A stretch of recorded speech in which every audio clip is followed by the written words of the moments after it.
Good afternoon. It's a pleasure to welcome you to the next session of our symposium on ancient Greece. And it's always a pleasure to have our emeritus faculty with us and colleagues of our fine supporter and one of the columns. You know, I think you're seeing columns and things here. One of the columns of Eastern Illinois University is with us as we watch this. I will be thinking of that. I don't care what you say. I will be saying here is part of the structure of our institution for such a long time.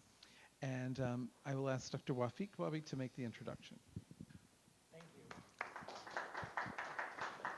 Welcome to one of the most interesting presentations of our symposium. The symposium is a futuristic look through ancient lenses. And you see the picture chosen by our speaker here, futuristic look through ancient lenses. That tells you something. I mean, I need not to introduce him after this. But you are for a treat today. And how would you introduce a geologist, geographist, a scientist, a thinker, a friend? I mean, it's very difficult.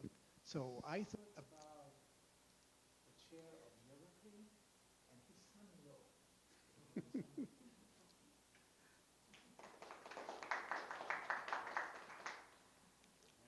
Thank you, Wafik, and also I'd like to welcome you as well. What can I say about my father-in-law here? He's the reason I'm here at Eastern. Brag about my grandchildren. And yes, he's got 4 grandchildren, two from me and Roxanne. So I'm pleased to be here. You're going to hear an excellent talk on geology and geography in relationship to ancient Greece. And so Alan was chair of the department for 25 years, wealth of knowledge. He's going to share some of that knowledge with you today. So if you would join me in welcoming Alan. Thank you, Mike. And thanks, Alan. I remember all the years we were many Allens in the campus. When we want to talk about Alan, we always said good Alan. That was prefaced. Thank Dean and thank you, friend, Dr. Wafik, for organizing such a magnificent presentation to our campus. It is a stepping stones that brought us to this point, this civilization. So, as you see it, the picture shows, to look at the past, from past to the future, the Greeks were the stepping stone that started our civilization to where we are. They said the pattern, the concept.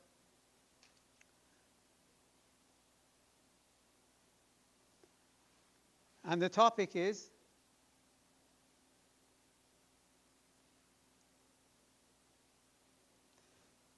the geology and geography of Greece and foundation of the Greece culture, concept, what they passed on to us, greatly affected by, they didn't have electricity, car, tractors, none of those things, fertilizers. So everything, the food, their supplies, their energy, depends whatever nature could provide and sustain it. This is the time. So they had to adjust, improvise, and use natural resources to sustain themselves, exclusively nature's. And you see some of the features. Greek is a unique landform.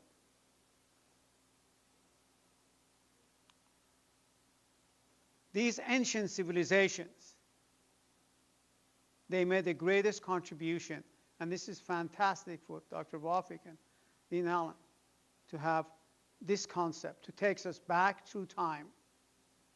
Each of us here are benefiting at this moment or following those concepts that they set, they pattern. This time we focus on Greeks. We have done it only Egyptian. Greeks made one of the most contribution to who we are now. How do we think, what we believe, than these 5 civilizations.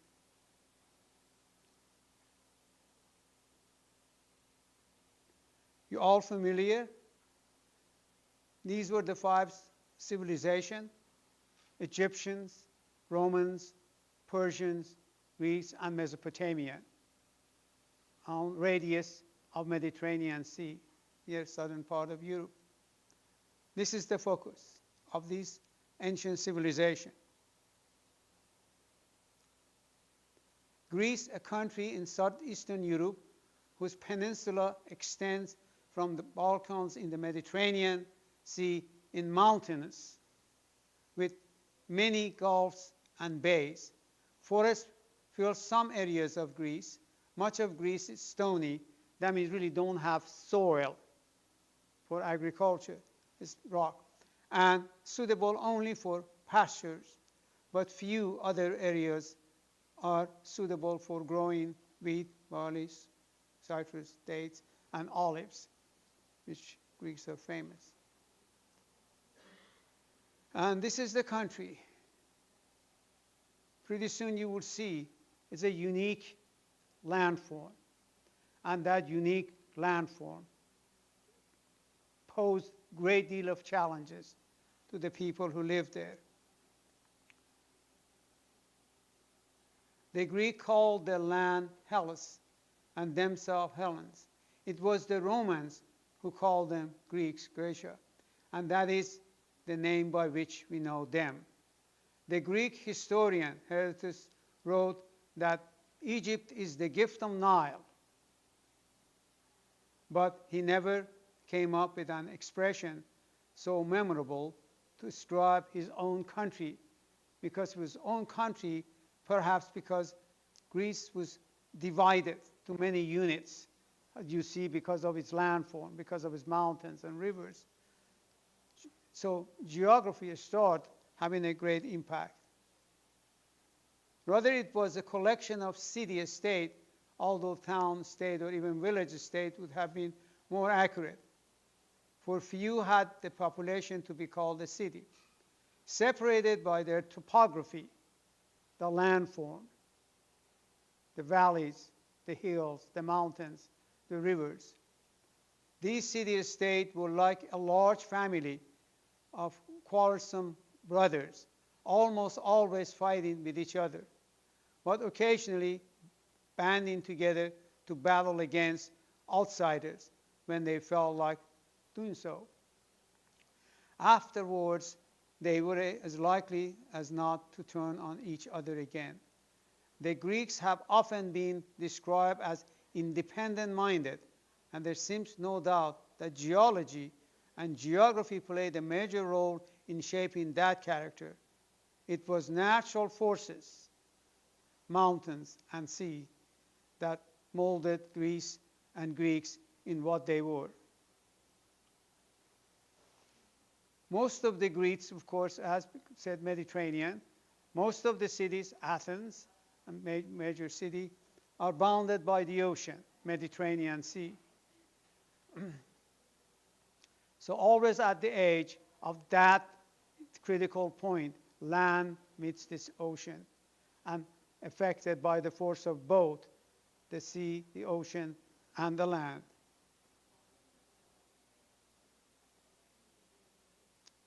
Greek was a shallow, long before oxygen-rich sea during the Mesozoic.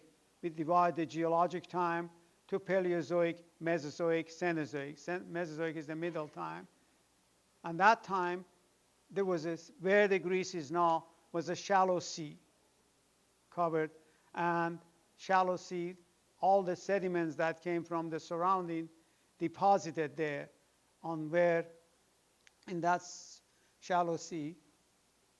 The continuous submerging allowed the formation of huge layers of limestone. And you see, these are all the factors affect Greece in the whole area. Then during the Cretaceous, middle of the Mesozoic, a big island appeared, which ran off north to the south in the area between Thessaloniki and Athens. Here, the layers were partly eroded, and today we find the many crystalline rocks, kind of original earth rocks, because these sediments on the top, limestone, have been eroded away, exposed original crystalline rock. and also most valuable resources of Greece, like coal, manganese, or iron and silver ores. Earthquakes. Greece is one of the world's most seismically active region because all the forces that affect to build and is still there, surrounded by Alps, two continents coming together. Fortunately, most Greek earthquakes are relatively mild. Again, I want to synthesize these very extensive, powerful natural forces. And now how this civilization going to interpret the cause, the origin, the factors guiding, affecting, generating these forces. Fortunately, most Greek earthquakes are relatively mild, but there is always the potential for more severe seismic activity. Greek builders are aware of this, and modern Greek buildings are built to be safe during the earthquakes. With the Alpine orogeny, a mountain building forces to their west, Alpine, huge mountain in Europe, orogeny formation, the limestone was lifted. These forces all over the country and folded. So today, about 2/3 of the area of Greece is covered with limestone. Caves are very common, as many other karst topography. Now, this creates a lot of majestic features for this ancient people to see, to define how it originated. Of course, this is all you familiar with Matterhorn. 14,000 is a peak of Alpine mountain to their west. These were the forces not only lift these mountains, but later forces like glaciers erode them, carve them out. So tremendous amount of geologic forces that area. Most of the Crete, Greece, and Greek islands are contained in a box of fault lines. Fault lines are areas of the earth that move against each other horizontally or vertically. These movements create the earthquakes that Greece has so much. Run in different directions. This is in addition to the earthquake potential from still lively volcanoes, including the Myrsios volcano, though by some experts to be overdue for a major eruption. Next door, they have Italy with significant amount of volcano, Mount Etna. So, undersea earthquakes. Many of the quakes that strike Greece have their epicenter where the energy released under the sea. While this can shake up surrounding islands, they rarely cause severe damage. The ancient Greeks attributed earthquakes to the god of sea. Here we go, how this movement takes place. They didn't have the geologic knowledge in that time. They didn't have seismic record to measure movement. So they said there must be a god responsible. So this is the beginning of this concept that Greeks to finding the cause and effects of these. This was Poseidon. Perhaps because excuse me, I should have turned it off.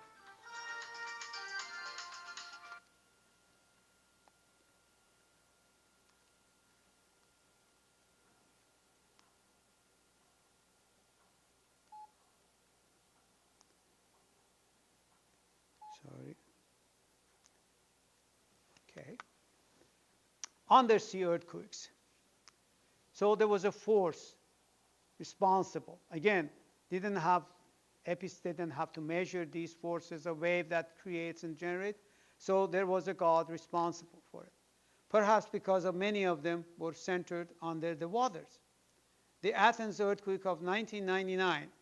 One severe earthquake was the Athens earthquake of 1999, which struck just outside of Athens itself. The suburbs where it struck were among Athens' poorest, with many old buildings. Over 100 buildings collapsed, more than 100 people were killed, and many others were injured or left homeless. So what this ancient civilization, when they see these powerful forces and the side effect, how they interpret it? there was a God responsible for it.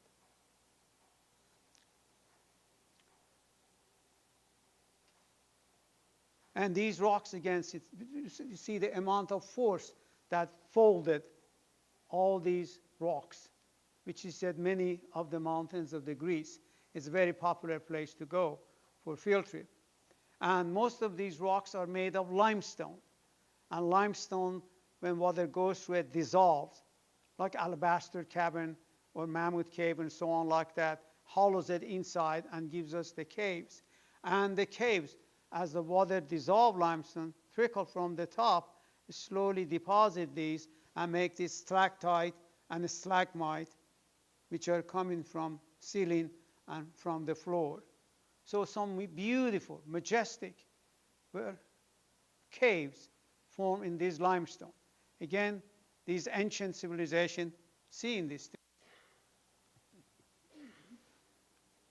Some of these coppers came down and colored these copper.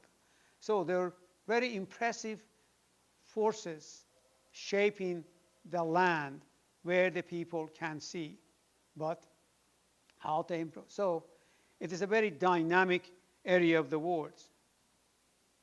The whole Mediterranean area is an active converging plate rim. I showed the picture, where the African and European plates collide. Still, most of the action it means two plates coming together. Earth size, called plate tectonics. Imagine the forces of ongoing volcanism. In Greece, there is little volcanism, but sometimes heavy earthquakes, and now and then some thermal springs that break the water within great depth. Finally, through this rock movement, find a crack and come to the surface. Since it's been great depth, they're warm as get near the center of the earth, so you had hot spring. Every possible geographic forces appear in this area. This is what means the two plates coming together, moving each other. This is Tethys Sea, which is Mediterranean Sea. And as you see the movement of these plates, it creates some of the mountains of the Greece. Tethys Sea start dividing Pangaea, which is a one-piece land, call it Pangaea, into two supercontinents, Eurasia and Gondwana. That was once the Tethys Sea has become the Mediterranean Sea. Tethys Sea is named after Greek sea goddess Tethys. Again, you see these forces can that time have to assign a force beyond, which is God or goddess. We can similar geological evidence in alpine orogeny, where the alpine mountain form of Europe, where the movement of African plate raised the Alps like this. One of the most striking events in Mesozoic era was the rise of and dominance of dinosaurs, which is what this area very dominant. And of course, this later on, the Greeks find some of the fossil of these giant animals. Where were they? How did they get there? Where are they now?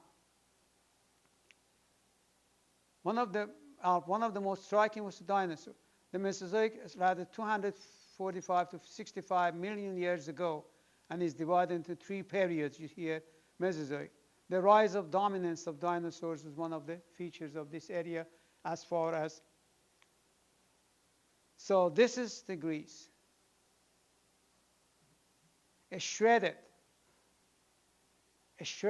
landform with mountains and valleys and 270 islands,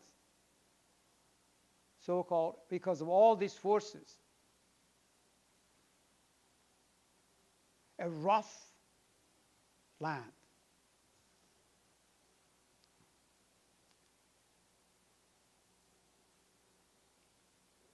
Again, this to show you, it's all mountains and valleys and many, many separated pieces from each other. Athens is located someplace here. A unique landform shaped by natural forces, still active, have been active.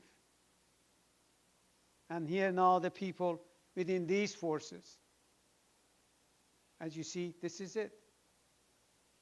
A very rough topography. Greece encompasses 50,000 square miles. The terrain is 80% mountainous, with its highest point at Mount Olympus. Only 25% of the land surface is arable, and another 40% serve as pasture. There are more than 2,000 islands, shredded, broken lands, 170 of which are inhabited and along a coastline. Again, all along the forces of the ocean and the forces of land in contact, that's where these people are living. As I said, this is one of the features. You seldom see any pasture, any soil for olive tree, which is famous. So Greeks are famous with all olive diets or recipes, and few trees that make the wine. So this is the way the land mostly looks like. With its 9,000 height, Mount Olympus is Greece's highest mountain. Not only they are mountain, they're really majestic mountain. And between them, the valleys. They're not very powerful rivers, have water part of the year, you will see later on.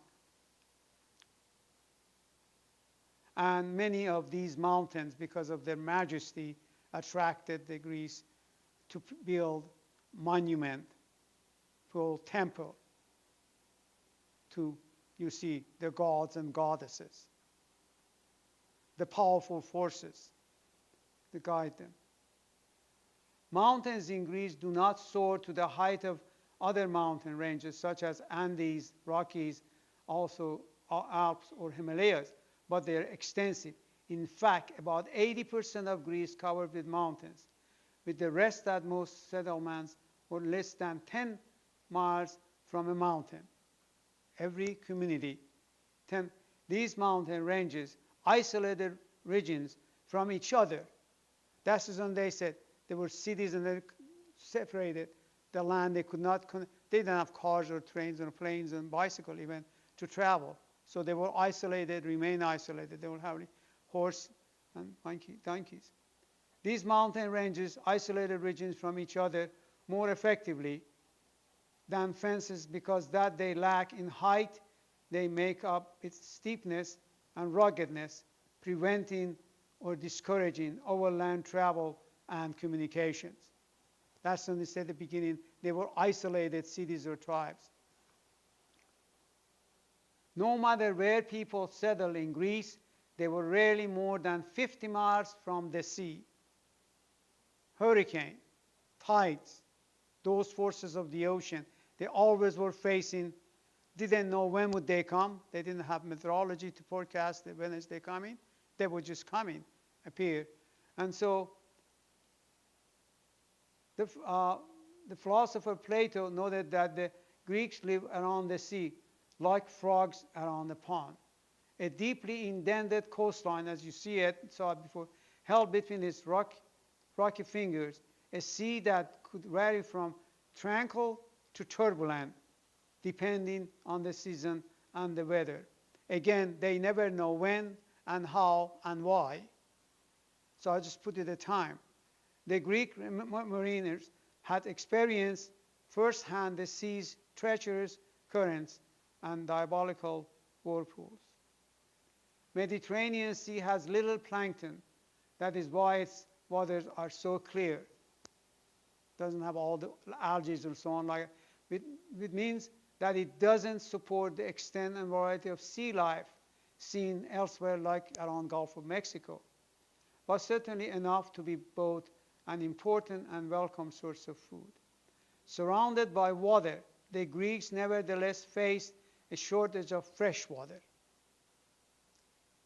Compared to many countries, there is a real scarcity of rivers, and these often dry up to a trickle in the hot summer months.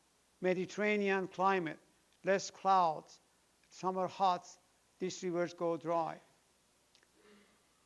Summer temperatures, because of the cloudless sky, often hotter than in the tropics. The lack of rivers offsets somewhat by a plentiful supply of fresh water springs, which those snow and things in the mountain go under the ground and finally comes as spring. These were precious and life-giving, and it is not surprising that they were considered to be sacred sites managed again by a god, Poseidon, which is god of the water, god of the ocean.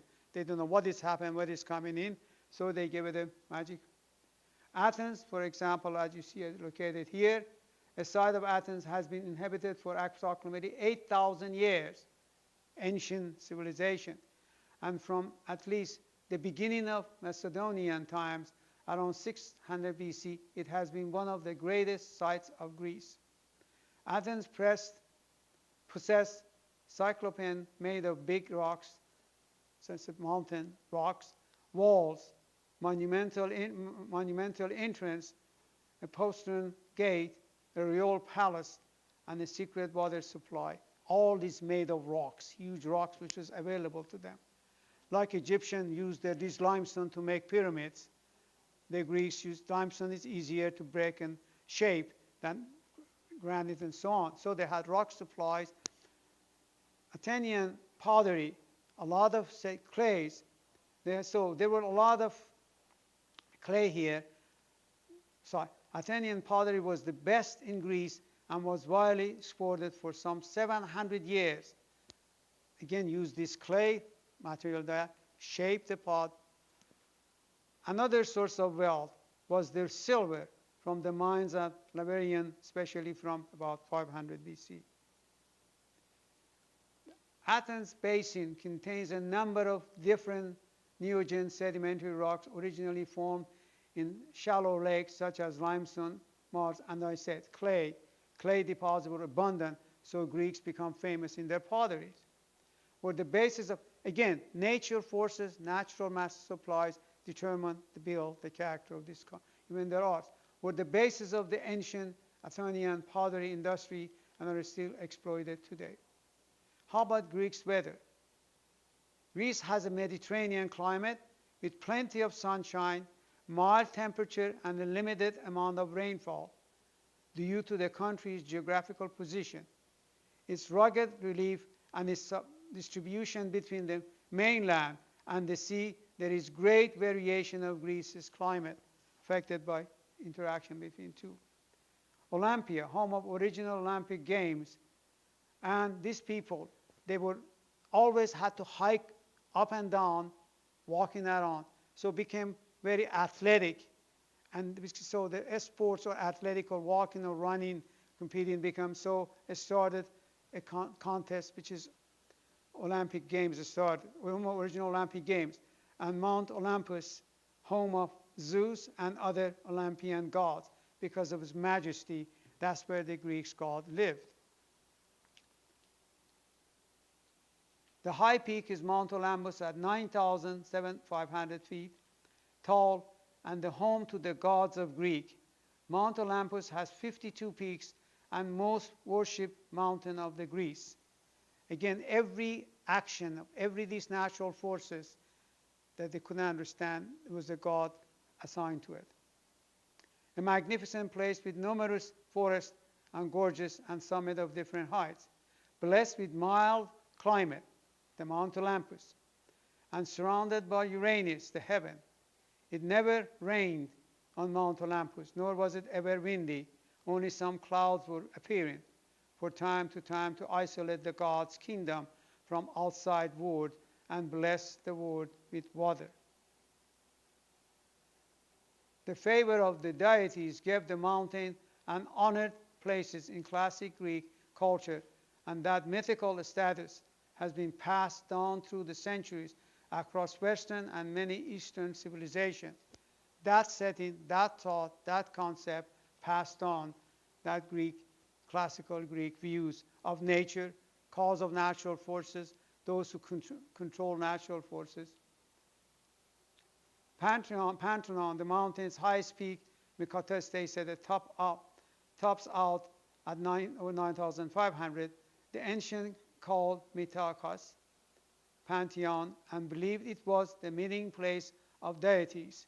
The 12 gods were believed to have lived in the Alpine ravines, which Homer described as the mountain's mysterious folds. This is that famous mountain, and this is the way they are. So that's where the gods. So the Greeks' gods. The Greeks, these were the gods responsible for various natural forces. They were, and the Olympian gods on Mount Olympus presided over every facet of ancient life, and were often grouped according to their common functions.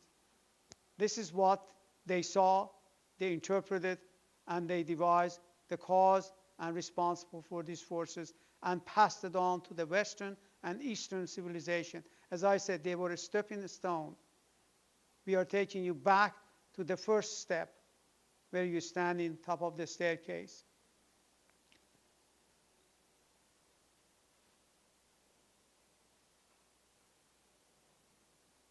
These are, you all heard it, Aphrodite, god of love and beauty, Apollo, the god of prophecy, music, and so on, and Athena, Themis, Athena, Hermes. See, these are the gods. Poseidon, which was god of the ocean, Zeus, which is the head of all the gods, and had hierarchy. Zeus was the top god. And then big forces of the earth, like oceans, Athena, earthquakes, each have another god, which appointed by Zeus.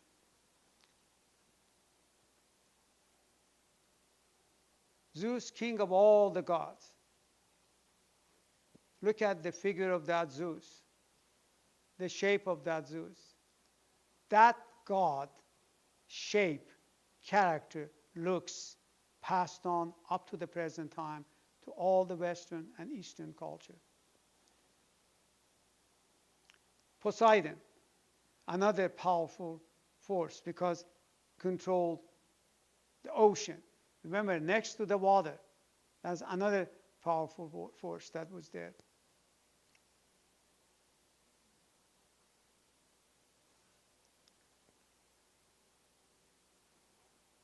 This Zeus, head god, had all the power, decide about every forces. Everything happened. That was his command, was passed on to the others. And these are Greek gods. Of course, they are patterned by all ancient civilization. These were Greeks. Zeus, Jupiter was in Rome. For example, if you come to the Persian, is Zoroaster. All this ancient civilization patterned this and characterized the same thing as Zeus. And as you see the list, these are ancient civilizations. They had the same character, same philosophy, the same power. Pantheon, and now built temples to these gods. The temple of Nephantis in Athens is the best preserved of all ancient Greek temples. Exactly, this temple building to the goddess and gods, again, also passed to all the civilization. Mosque and church or synagogue. Greek mythology, for the most part, with some modification, was followed by all ancient civilization. The most creatives were the Mesopotamian, which is where the Middle East, like now Syria, Iran, just like that. But all these civilizations, all of them five, had gods and goddesses. When they created, they tried to compete or with the previous, another civilization, gods and goddesses. Jerusalem, for example, that's we're getting close to the holy sites of Judaism, Christianity, and Islam. This was where the holy books of these three dominant present religions was written. All the writers were this city, Jerusalem.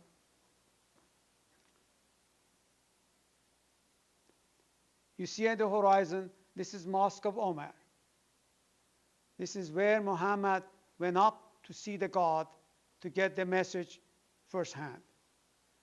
This is Western Walls, excuse me, the Jewish holy place.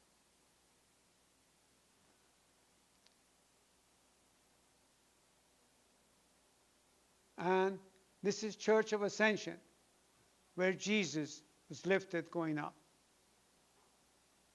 And Mosque of Omar, as I said, where Muhammad went to see the God, get the message. And the Western Wall, which is the Jewish. So this is a holy city where Mesopotamian generated, developed their gods and their characteristics. And if you know this, just a second,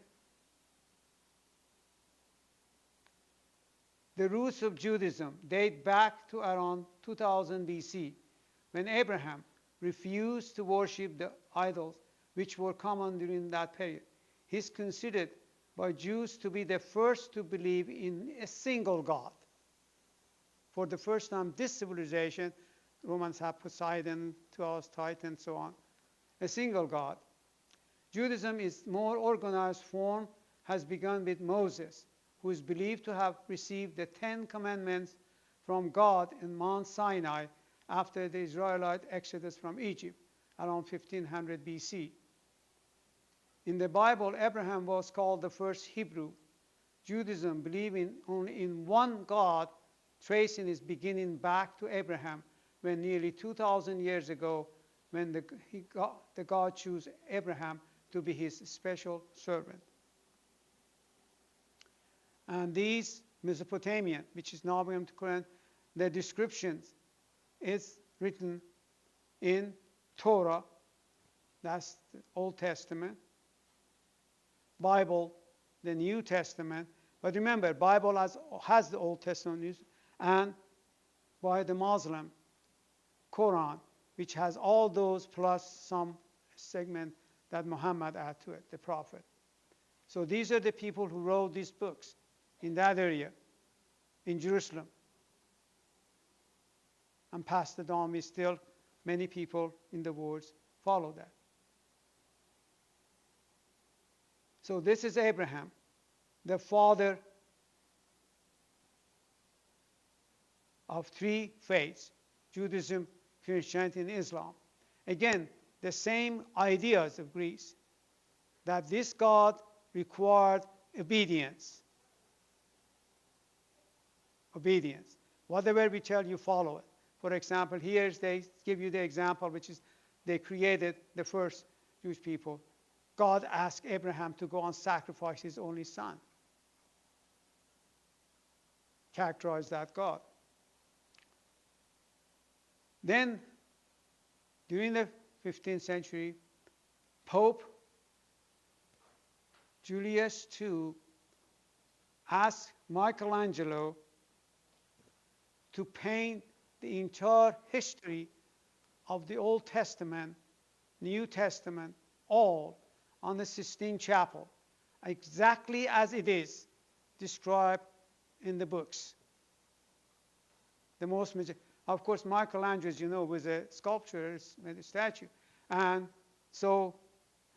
Pope every week will come to see as Michelangelo in his back, in the scaffolds, painting these on the wall. If you have seen it, as you see it, is the whole story of which is Judaism, Christianity, and Islam believed in.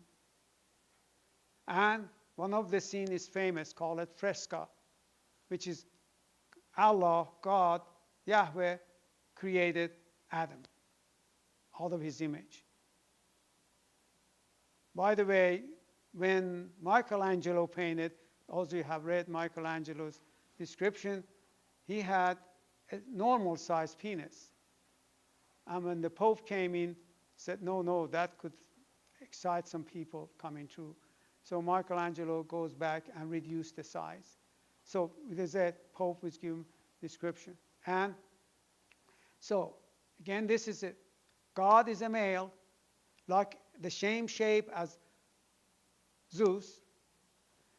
Is created a man first in his image. The same philosophy of Greece follows.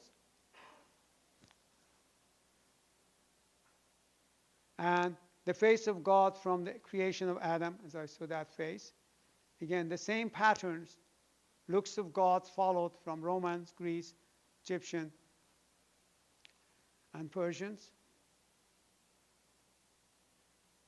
When separation of land from water. These are famous frescoes, patterns on Sistine Chapel. And again, this God has a lot. Sistine Chapel, one of the most famous frescoes, flood of Noah. To show everyone to go there to see. God finally had enough for people and said, Noah, build the ark, your family in the ark, 6 of them, and I'm going to be in the water and drown everyone, man, woman, children, animals. And so that's one of the most famous frescoes to show, as you saw, God's vengeance. Flood of Noah.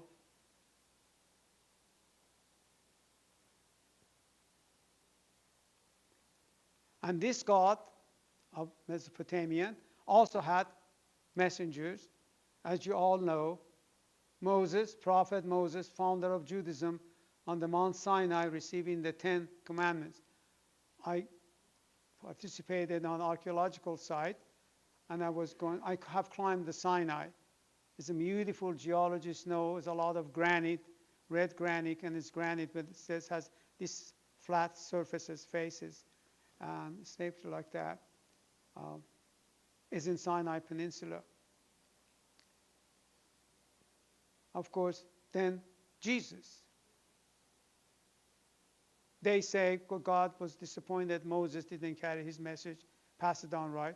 So choose Jesus to bring the farmers. Christ was founder of Christianity, born in Bethlehem. Again, just stay like that. And then after a while, as I said, there was a competition between these areas of Mesopotamia.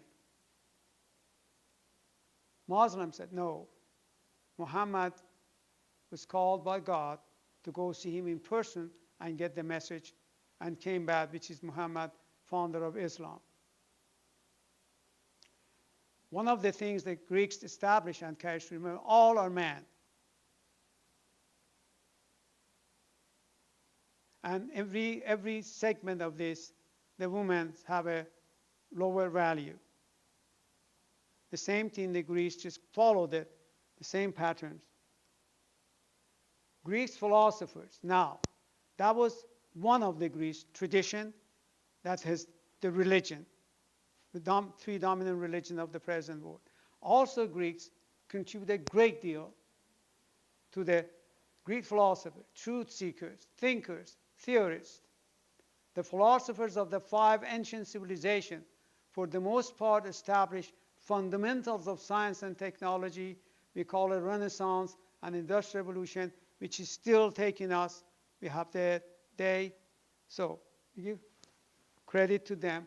The second, ancient Greeks, philosophers, scientists, fathers of philosophy. One of these, of course, Socrates, Plato, Aristotle. This is right now, Eastern Law University follows that concept. Socrates was one of the most powerful thinkers in history. He encouraged his students to examine their beliefs. Socrates asked them a series of leading questions to show that people hold many contradictory opinions. He always asked, tell me, prove it, why? This method of teaching by question and answer approach, we call it critical thinking now, approach, is known as the Socratic method. He devoted his life to gaining self-knowledge and once wrote, there is only one good knowledge and one evil, which is ignorance. The same thing Plato, into wealthy Athenian family. Plato had a career as a wrestler and poet before became philosopher. He studied with Socrates. After his teacher died, Plato established a school, academy. And Aristotle, son of one of the physicians, was one of the brightest students at Plato's academy. He came there as a young man and stayed for 20 years until Plato's death in 350 BC. Aristotle opened his own school in Athens called the Lyceum. This school eventually rivaled with academy. Aristotle once argued, who studies how things originated and came into being will achieve the clearest view of them. And many of these you're familiar with, who establish our present principle of science, mathematics, geometry, and still with principle. So Pliny, Pythagorean concept, we still use it. Democritus. So the dichotomy, the Greeks made two most fundamental left heritage we still follow. The faith, religion, exactly followed that pattern, and the science and technology. 15 centuries we developed so-called scientific revolution. That everything in nature follows rule of science. And if that was the case, so-called mechanistic philosophy, which they initiated, everything's pieces together must follow certain laws, physics, chemistry, biology. So these ancient civilizations established staircase, which brought us to this point. We just landed the Curiosity on Mars. But they started it. About weight of things in the gravity and magnetics and so on like that. May I answer any question you have? Thank you very much. I lost my microphone somewhere. I could share mine with you. Well, any questions? You're a mine of thoughts, mine of emotions and ideas. Any questions?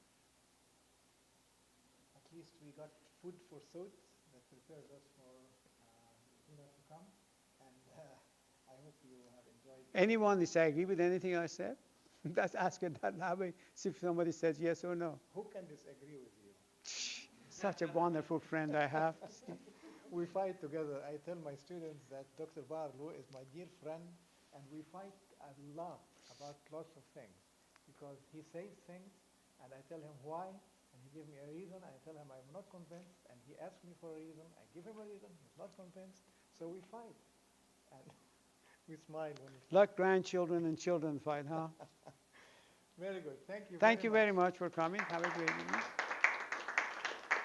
Alan, so it's Yeah. so fascinating that you connected the Greek thoughts, philosophy, and so with the three major religions that we know of now, the Judaism, Christianity, and Islam. I thought that was very unique. Thank you very much. It's my colleague Blythe, if you have friends a lot. Yes. And we owe really a lot to these ancients. They were our grandparents. They were the one, they were, they started it. They guided us. So Greeks, all ancient civilization did the same thing. They had two paths. And that was good. They want to prove the things they said with science and technology and both ways. So we still go following exactly the same pattern, the same argument, the same discussion. We have the same continue. They were great thinkers and great philosophers. Any other questions or comments? Make one quick. I'll just make one quick comment. Just as a sort of a reminder, everything you said was absolutely true, but it's important to remember that the so-called philosophers, beginning with Thales and so on, and then following on with Socrates, Plato, Aristotle, and later, these folks were in a very, very tiny minority, and the majority of Greeks, in fact, did believe along the lines of what you were Same. describing before about Poseidon being the source of the That's right. earthquakes and storms and so on. And that was the prevailing view among most Greeks. And this carried on probably into You're the absolutely correct, yes. Yeah. They carried that message through, yes. And of course, their message didn't, the message of scientists, philosophers, there's some group that took that and carry it through. They are the one, the first time they said it has to be proven and call, you all heard mechanistic philosophy. It things must work together, but not forces of nature. And so mechanistic philosophy, magnetism, gravity, forces, all like that, like a machine, and we have to look at Earth exactly like a machine, a system. Right now we have called it a spaceship Earth. Spaceship Earth, like a machine, you have to be maintained. We are passenger on a spaceship Earth, so that mechanistic philosophy actually become more and more vivid. And thank you. If you have more questions, email him. He's welcome to email. Yeah. Thank you very much. Hey, Baharlou Adi, to you. Thank you very much.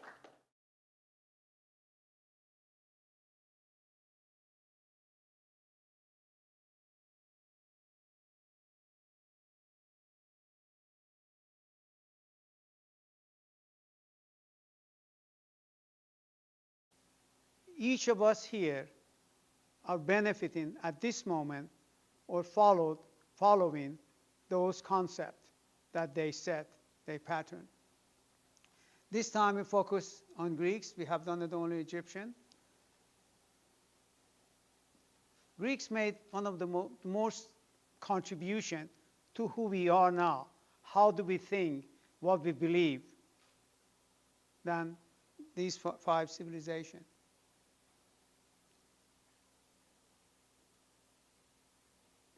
You all familiar? These were the five civilizations: Egyptians, Romans, Persians, Greeks, and Mesopotamia, on radius of Mediterranean Sea, here southern part of Europe. This is the focus of these ancient civilizations. Greece, a country in southeastern Europe whose peninsula extends from the Balkans in the Mediterranean Sea in mountains with many gulfs and bays. Forests fill some areas of Greece. Much of Greece is stony. That means really don't have soil for agriculture. It's rock. And suitable only for pastures, but few other areas are suitable for growing wheat, barley, and stone. That started our civilization to where we are. They said the pattern, the concept.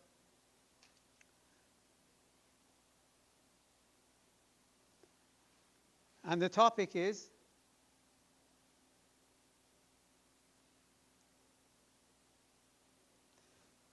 the geology and geography of Greece and foundation of the Greece culture, concept, what they passed on to us, greatly affected by, they didn't have electricity, car, tractors, none of those things, fertilizer. So everything, the food, their supplies, their energy, depends whatever nature could provide and sustain it.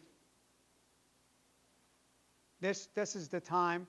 So they had to adjust, improvise, and use natural resources to sustain themselves, exclusively nature's. And you see some of the features. Greek is a unique landform.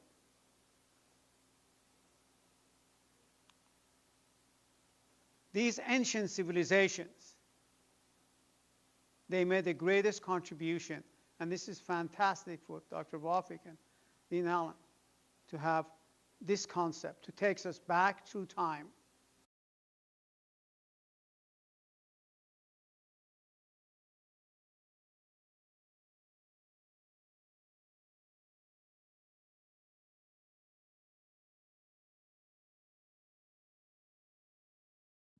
Good afternoon. It's a pleasure to welcome you to the next session of our Symposium on Ancient Greece. And it's always a pleasure to have our emeritus faculty with us and colleagues of our fine supporter and one of the columns, I think you're seeing columns and things here. One of the columns of Eastern Illinois University is with us as we watch this. I will be thinking of that. I don't care what you say. I will be saying here is part of the structure of our institution for such a long time. And I will ask Dr. Wafiq Wabi to make the introduction. Thank you. Welcome to one of the most interesting presentations of our symposium. The symposium is a futuristic look through ancient lenses. And you see the picture chosen by our speaker here, futuristic look through ancient lenses. That tells you something. I mean, I need not to introduce him after this. But you are for a treat today. And how... Citrus, dates, and olives, which Greeks are famous. And this is the country. Pretty soon you will see it's a unique landform. And that unique landform posed a great deal of challenges to the people who lived there. The Greek called the land Hellas and themselves Hellenes. It was the Romans who called them Greeks, Graecia, and that is the name by which we know them.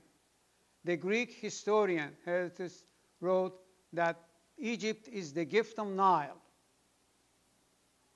but he never came up with an expression so memorable to describe his own country, because it was his own country, perhaps because Greece was divided to many units, as you see, because of its landform, because of its mountains and rivers.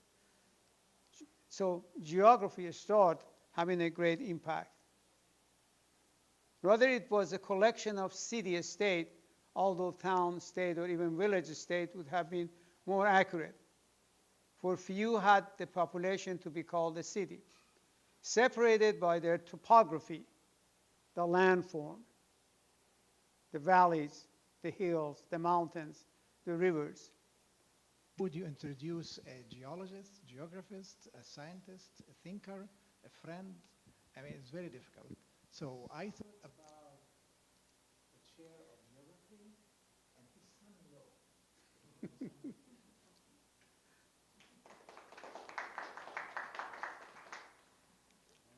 Thank you, Wafiq, and also I'd like to welcome you as well. What can I say about my father-in-law here? He's the reason I'm here at Eastern. Brag about my grandchildren. And yes, he's got 4 grandchildren, two from him and Roxanne. So I'm pleased to be here. You're going to hear an excellent talk on geology and geography in relationship to ancient Greece. And so Alan was chair of the department for 25 years, wealth of knowledge. He's going to share some of that knowledge with you today. So if you would join me in welcoming Alan. Thank you, Alan. Thank you, Mike. And thanks, Alan. I remember all the years we were many Allens in the campus. When we want to talk about Alan, we always said good Alan. That was prefaced. Thank Dean and thank you, friend, Dr. Wafiq, for organizing such a magnificent presentation to our campus. It is a stepping stones that will brought us to this point, this civilization. So, as you see it, the picture shows, to look at the past, from past to the future, the Greeks were the stepping